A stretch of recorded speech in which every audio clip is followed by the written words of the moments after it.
40 বছরের মধ্যে সর্বোচ্চ বৃষ্টিতে চট্টগ্রামে সড়কে ধস, জলাবদ্ধতা সহ চরম ভোগান্তিতে নগরবাসী। তৈরি হয়েছে পাহাড় ধসের শঙ্কাও। আগামী 24 ঘন্টাতেও ভারী বৃষ্টির পূর্বাভাস দিয়েছে আবহাওয়া অফিস। পাশাপাশি চট্টগ্রাম সমুদ্র বন্দরে 3 নম্বর সতর্ক সংকেত জারি করা হয়েছে। এদিকে খাল পরিষ্কার থাকায় রেকর্ড বৃষ্টিতেও জলাবদ্ধতার মাত্রা কম, দাবি সিটি কর্পোরেশনের। রেকর্ড ভাঙা বৃষ্টিতে ডুবে গেছে বন্দরনগরী চট্টগ্রাম। দুপুর 12টা পর্যন্ত রেকর্ড হয়েছে 381 মিলিমিটার বৃষ্টিপাত।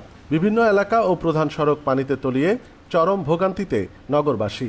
এর আগে 1986 সালে মহানগরীতে একদিনে সর্বোচ্চ 385 মিলিমিটার বৃষ্টিপাত রেকর্ড হয়। ভারী বৃষ্টিপাতে পতেঙ্গা সমুদ্র সৈকত সংলগ্ন নির্মাণাধীন সড়কের এক পাশ ধসে পড়েছে। এতে টানেল ও এয়ারপোর্ট মুখী আউটার রিং রোডের যান চলাচল কিছুটা ব্যাহত হয়।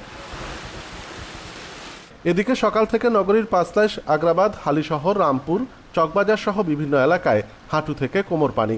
বাড়িঘর ও দোকানপাটেও ঢুকেছে পানি। চট্টগ্রামের জলাবদ্ধতা নিরসনে হাজার হাজার কোটি টাকার প্রকল্পের পরেও এমন ভোগান্তিতে ক্ষুব্ধ নগরবাসী। সুফল আমরা পাচ্ছি না, মনটাতে হচ্ছে সব মুখের উপরে, এমনি বলার জন্য বলে। সরকার তো পরিবর্তন হচ্ছেই, কিন্তু কোনো একটা গতি হচ্ছে না। আছে এরকমই প্রতি বছরই হচ্ছে এরকম। দেখেন এই সামনে 3টা মোড়, এই মোড়ের এই জায়গাটা কেন এত নিচু?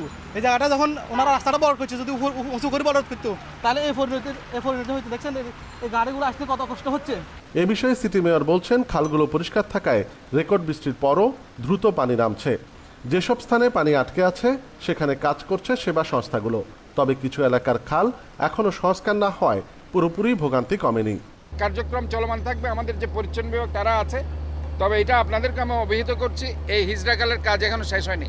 কাজে এই হিজড়াখালের কাজ আগামী জানুয়ারি ফেব্রুয়ারিতে শেষ হবে এবং আশা করি আগামী সিজনে আমি আপনাদের কথা দিচ্ছি এই এলাকায় পানি আর থাকবে না আল্লাহর মতো।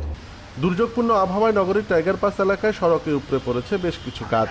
ঝুঁকিপূর্ণ এলাকাগুলোতে পাহাড় ধসে ক্ষতি এড়াতে জেলা প্রশাসনের সাথে সমন্বিতভাবে কাজ চলছে বলে জানিয়েছে সিটি কর্পোরেশন। অনুপম শীল, ইন্ডিপেন্ডেন্ট নিউজ, চট্টগ্রাম।